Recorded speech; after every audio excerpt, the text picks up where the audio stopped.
All right, Emma, thanks so much for doing this. My first question that I have for you is, just tell the audience a little bit about yourself and how you started in in your career. Yeah, absolutely. Yeah, so my name is Emma Uebele. I work as an expressive arts therapy practitioner and trauma-informed care consultant.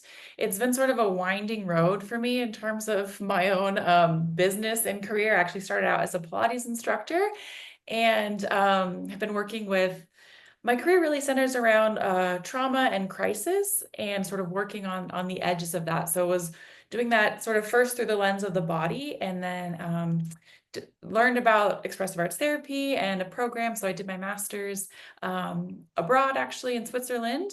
And the last year of that was the pandemic. So, general upheaval and lots of changes in place and how I saw my career going and progressing. So I'm from Portland originally, ended up back in the Northwest, and decided to start a private practice. So a lot of my work is virtual now, and I work with folks in private practice as well as I started then at that time doing trainings. This was sort of in the wake of just the general civil upheaval of 2020 after the murder of George Floyd. And lots of kind of civil unrest and changes in policing. So I started bringing trauma-informed care training to new sort of alternative mobile crisis response and co-response programs really across the country, starting in Portland, but now also in Seattle and Chicago and New Orleans and all over the place. So that's sort of the bite-size trajectory of my career. Hmm. I've never heard of arts therapy. Could you explain that a little? Yeah, absolutely. So, art therapy as a field has been around for actually, I don't know the exact origin date, a long time. There's lots of sort of divisions in the field. There's art therapy, dance therapy, music therapy. All of these are sort of medium specific. So just focusing on music or dance or visual arts. Expressive arts therapy kind of came about in the 1970s, which is the field that I'm trained in. And it's really about using the whole breadth of the arts as a way of moving towards healing and growth through whatever life throws at us. So the idea is that, in the arts, we have this whole language of human experience.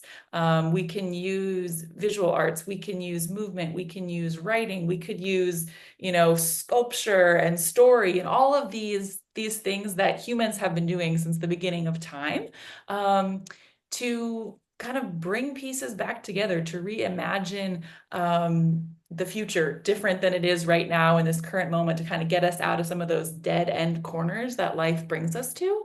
And hope itself is really an act of imagination. So it's a way of helping us like enliven our creativity and imaginations and expression as a way to move through difficult like life circumstances towards a place of hope and connection. Hmm. Have you used art therapy, in your private practice? Yes. Yeah. So expressive arts therapy, that's sort of my main tool in my toolkit. And I offer it in the US as expressive arts coaching. It's like a big, complicated licensure situation, but I also do it a lot abroad.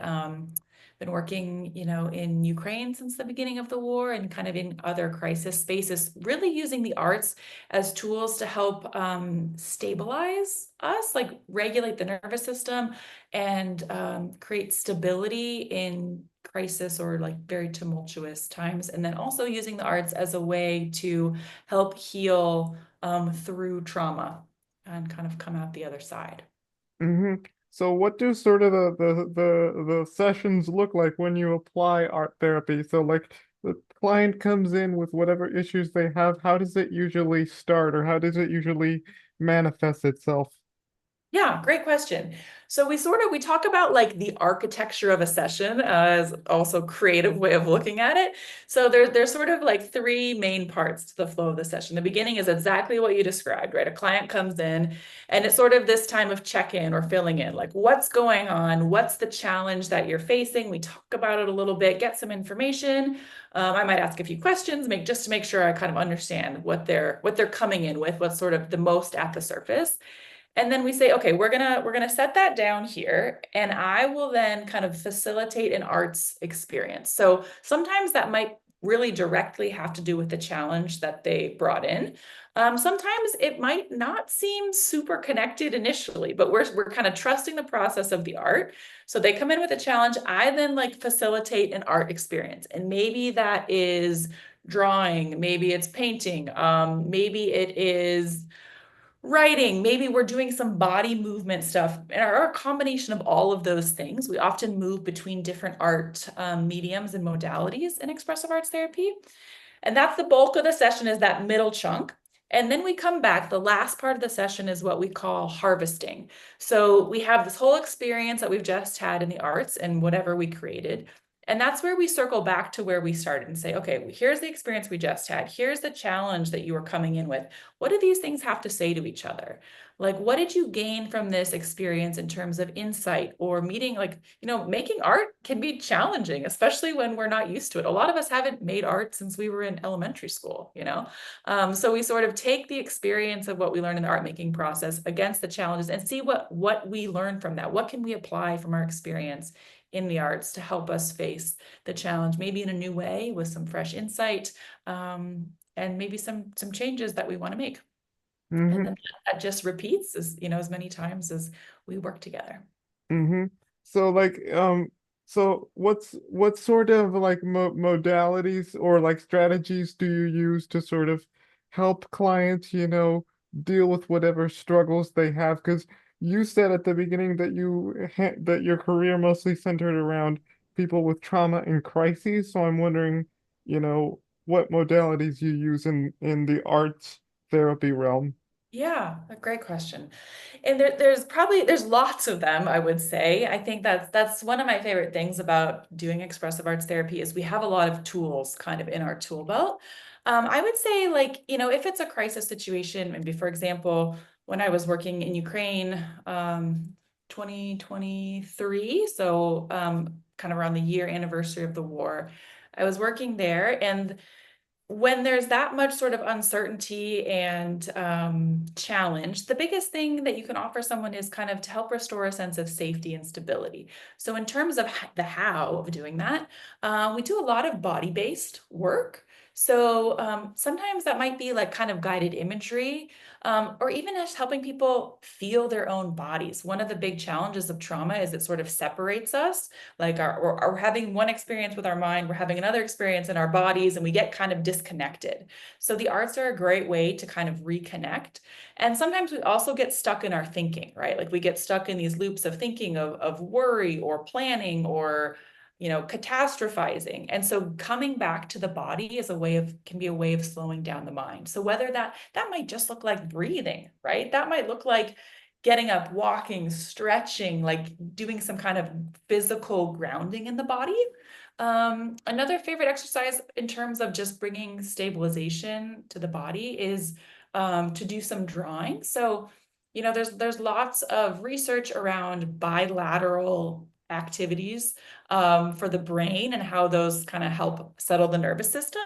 So a lot of people are familiar with maybe EMDR or these different like therapeutic methodologies that might involve looking with your eyes different directions or tapping.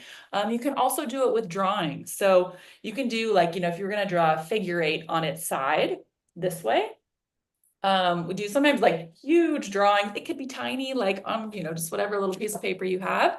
Also doing it with two hands. That's a great way to get bilateral movement going. And just having people notice, right? Notice what changes in their body as they do that. Notice maybe if there's a change in the breath and just their overall sense of themselves as they're engaged in the drawing, activity or modality. So that's like a couple ideas. There's like many, many more, but that gives you a little taste. Yeah, so I know you also said that you also like take art therapy on a global level, international level. So can you talk Yeah. a little bit about that as well? Yeah, certainly. This was really kind of how I started my career was kind of working in humanitarian settings and spaces. That's something that's always interested me. That's what kind of my undergraduate work was in as well. And so one of the first projects I did internationally was with colleagues of mine in Kenya. And we worked with Somali youth living in Eastleigh, which is a section of Nairobi called, nicknamed Little Mogadishu, where it's primarily Somali immigrants who live there. And through various pathways of migration. Not a lot of services for folks in that community. So we were working at a mental health clinic there, providing using an expressive arts therapy protocol, basically, that was kind of about all these things, creating a sense of safety and connection, restoring a sense of self and collective efficacy, and calm and hope. Those were sort of the outcomes that we were working towards. Doing that through all kinds of creative methods. We did lots of movement together. We did dance, we did drawing, we made books, we did all kinds of stuff. So that was, yeah, one of my first projects abroad. I also did a project in Beirut, Lebanon, working with Yazidi men and women who survived the ISIS genocide. The genocide was in 2014. Just also was a very different project. I was on a larger team of people working with folks, kind of doing a lot of teaching about post-traumatic stress, how that affects us, physiologically as well as psychologically.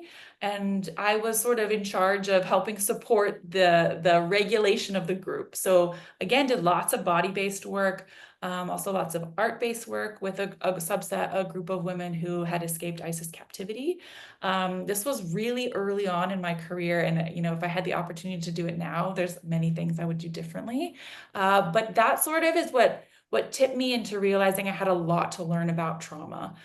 So that sort of sent me into a very sort of deep dive just to learn everything I could about, what even is trauma? It's this word that gets tossed around a lot, but what does it look like in the human body, and how do we move towards healing from it? So that has also shifted my work, and I think given me a lot more resources to supporting folks in crisis. And now I do a lot of work with people who are supporting other people in crisis. So when I was in Ukraine, I was supporting wonderful friends and colleagues of mine in central Ukraine who are working to support displaced people in Ukraine, who are, of course, experiencing the war themselves, but who are sort of also in positions in the community where they're extending support to other people. And that's work that I continue to do and support in the ways that I can now, though I'm more based stateside these days. It's still a part of my work that's really important to me. Mm-hmm. So my next question is, what have you learned in doing this kind of work in terms of art therapy? Is there anything that you learned in doing this kind of work? Oh gosh, so much that I've learned in doing this kind of work. I think, before I ever knew that you could study art therapy or expressive arts therapy, I always made art as a kid, and I kind of like kept doing it, not like professionally or officially, but it was always a way for me to sort of wrestle with my, the invisible questions of life, right? It's like art is this amazing physical medium that we have in front of us to sort of pull things out of our heads or out of our hearts onto the page and like look at them. Um, and I think the more that I've practiced this, the more that I've learned what an incredible resource the arts are to us as human beings. Like I firmly believe every human is a creative being, and that maybe you're just like you make amazing sandwiches. That might be your creative outlet. Like not everybody's an official, artist, right? But like people grow incredible landscapes. They have amazing fashion. Like human beings are so just like innately beautifully creative.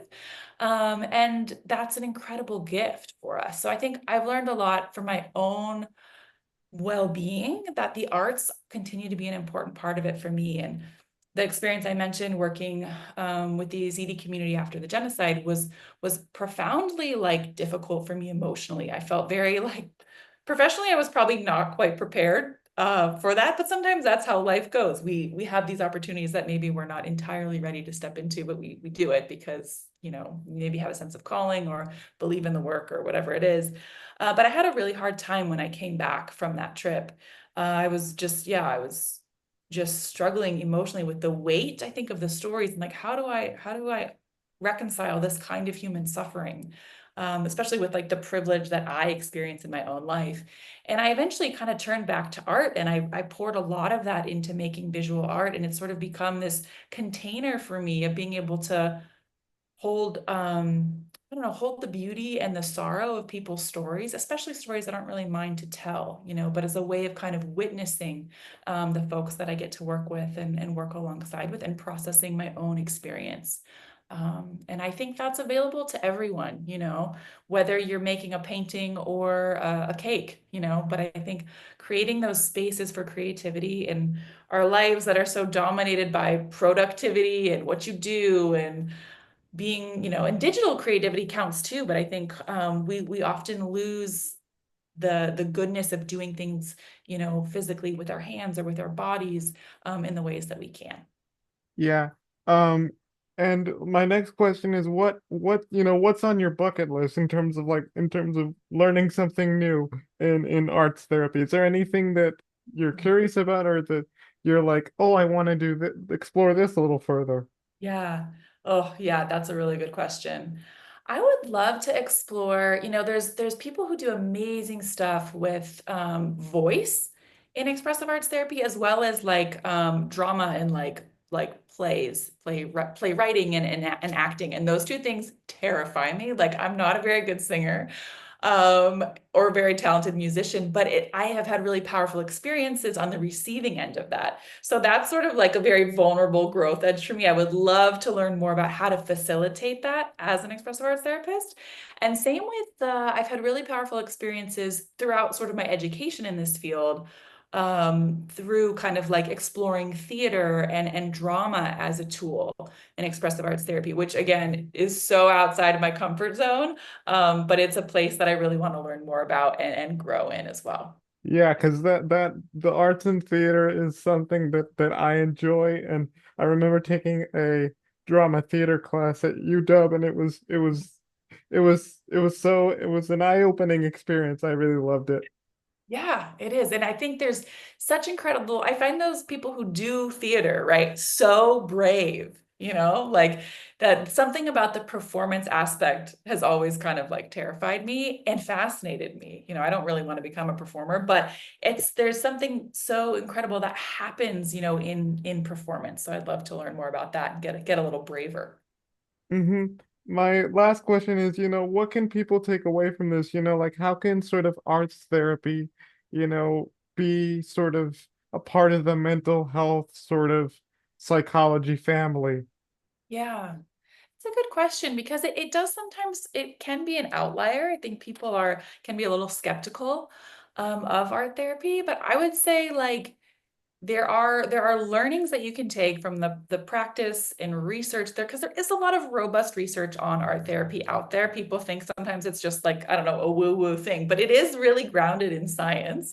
I would say like investigate it if you're curious about it and jump in and try something, whether that's just for your own self, spending more time in the creative practices that you're curious about. Like that is just so good for our well-being. To find those kind of pockets of creativity and joy, right? Like practices that elevate joy are so good for our mental health and our well-being. And if you're curious about expressive arts, it's not always the easiest to find, but it's out there. Whether that's, one-on-one, or I facilitate also like lots of groups, which can be, I think, those are unique, especially from a mental health perspective, because they build so much community and solidarity, right? And creativity is something that is wonderful alone, but like doubly wonderful when shared, right? Whether it's food or performance, like we were just saying. So I think, just sort of, yeah, in terms of like mental health, there's so much that creativity has to offer us in that dimension of our lives that often we might not feel like we have time for, we don't prioritize because it sort of feels like extra. There's enough stuff we just have to do to get through the day and do our jobs and take care of our families and whatever, that sometimes creativity is just like off to the side, something we don't have time for. It's like a hobby, right? Is how a Hmm. lot of us view it. But the more that I think we can really integrate that into the fabric of our lives, like the more support that can offer us in terms of our mental health and well-being. Hmm. All right.